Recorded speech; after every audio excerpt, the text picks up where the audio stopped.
Bismillahirrahmanirrahim. Assalamualaikum warahmatullahi wabarakatuh.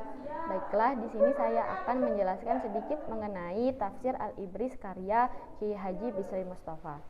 Sebelumnya, saya akan menjelaskan mengenai biografi dari pengarang tafsir Al-Ibris ini.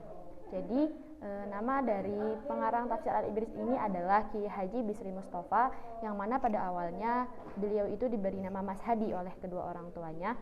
Kemudian setelah menunaikan ibadah haji pada tahun 1923, beliau mengganti nama dengan Bisri dan dikenal dengan nama Bisri Mustafa. Beliau ini lahir pada tahun 1915 Masehi di Kampung Sawahan, Rembang, Jawa Tengah. Beliau merupakan putra pertama dari 4 bersaudara dari pasangan Haji Zainal Mustafa dan Khadijah. Ketiga saudara Kiai Haji Bisri Mustafa diantaranya yaitu Salamah, Misbah, dan Masum. Kemudian beliau juga berguru kepada Syekh Bakir, Syekh Umar Hamdan Al-Maghribi, Syekh Al-Maliki, Sayyid Amin, Syekh Hasan Mas'ad, dan Kiai Haji Abdullah Muhaimin. Semasa hidupnya beliau menghasilkan karya-karya yang luar biasa.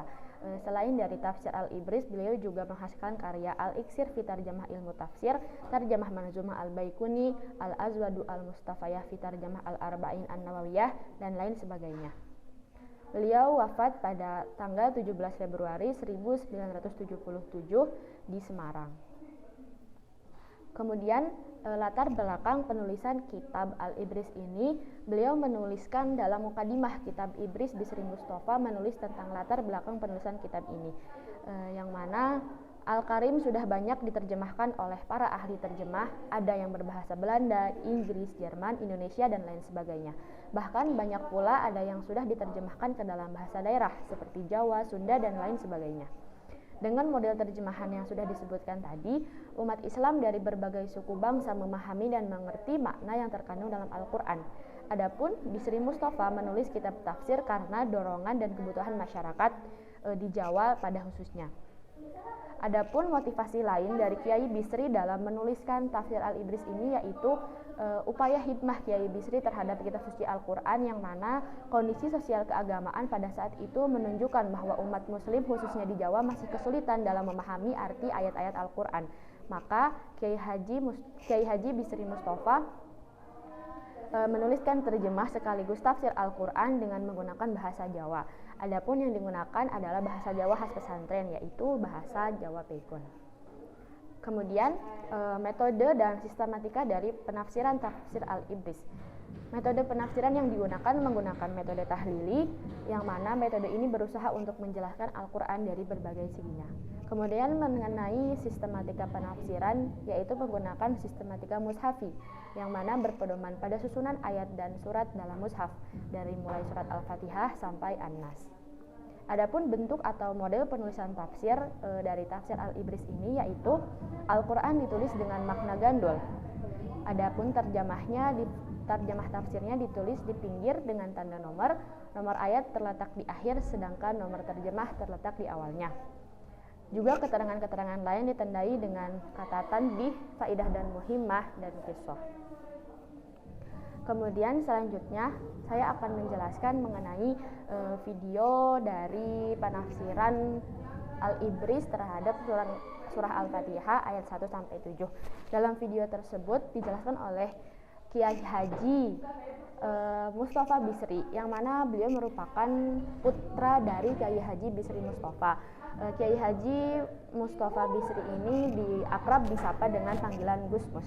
Nah, dalam video tersebut Gusmus membahas penafsiran Al-Fatihah ayat 1-7 yang mana telah dijelaskan dalam tafsir Al-Ibris. Dalam kajian tafsir Al-Ibris ada beberapa metode yang diterapkan oleh Gusmus dalam menyampaikan hidangan tafsir kepada para jamaah. Yang pertama, Gusmus di sini membacakan surat Al-Fatihah sampai selesai dengan ciri khas nada Jawa atau lagam Jawa. Kemudian yang kedua, Gusmus menjelaskan kandungan pokok dan turunnya surat Al-Fatihah dengan gaya bahasa Jawa yang khas, yang mana dikawinkan dengan bahasa Indonesia.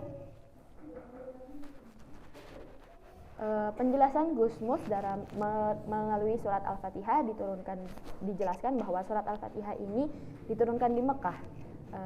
Nama yang termasyhur pada zaman Nabi Muhammad SAW adalah Al-Fatihah. Ada beberapa nama lain dari Al-Fatihah, diantaranya Ummul Kitab, Ummul Quran, dan Sab'ul Masani. Dinamakan Ummul Kitab karena Al-Fatihah merupakan induknya kitab-kitab dari langit, Ummul Quran karena Al-Fatihah merupakan induknya Al-Quran, dan Sab'ul Masani karena Al-Fatihah merupakan 7 bacaan yang diulang-ulang. Hal ini telah disepakati oleh para ulama, yang mana jika bacaan Al-Fatihah digunakan ketika sholat 5 waktu, maka bacaan tersebut berjumlah 17 kali setiap hari. Di beberapa surah yang lain terkait Al-Fatihah juga disinggung secara berulang-ulang mengenai pemahaman pokok yang terkandung di dalamnya. Selain daripada itu, dalam surah Al-Fatihah juga menjelaskan mengenai permasalahan tauhid, syariat, dan hakikat. Kemudian selanjutnya yang dijelaskan oleh Kiai Haji Mustafa Bisri dalam menafsirkan surah Al-Fatihah ayat 1-7 itu dengan menggunakan makna pegon dan dengan terjemahan perkata dan juga terjemahannya. Jadi Gus Mus menguraikan makna ayat dari surat Al-Fatihah ayat 1-7 ini sesuai dengan konteks kehidupan sehari-hari di masyarakat. Misalnya pada penafsiran Bismillahirrahmanirrahim ada istilah rahmat yang bermakna welas asih dalam bahasa Jawa atau yang berarti kasih sayang, yang mana apabila manusia meminta rahmat berarti meminta welas asih kasih sayang dari Allah. Dalam konteks kehidupan, jika manusia bertemu dengan dan mengucapkan Assalamualaikum warahmatullahi wabarakatuh dan dijawab Waalaikumsalam warahmatullahi wabarakatuh, pada hakikatnya saling meminta welas asih kasih sayang dari Allah. Jadi dalam tafsir Al-Idris ini menekankan pada bahasa Jawa pegon, karena yang mana latar belakang penulisannya tadi sesuai dengan kondisi sosial masyarakat pada saat itu untuk mempelajari Al-Quran dengan bahasa di lingkungannya dan dengan budaya yang ada di lingkungannya, yaitu di Jawa. Mungkin ini saja yang dapat saya sampaikan, kurang lebihnya mohon maaf. Wassalamualaikum warahmatullahi wabarakatuh.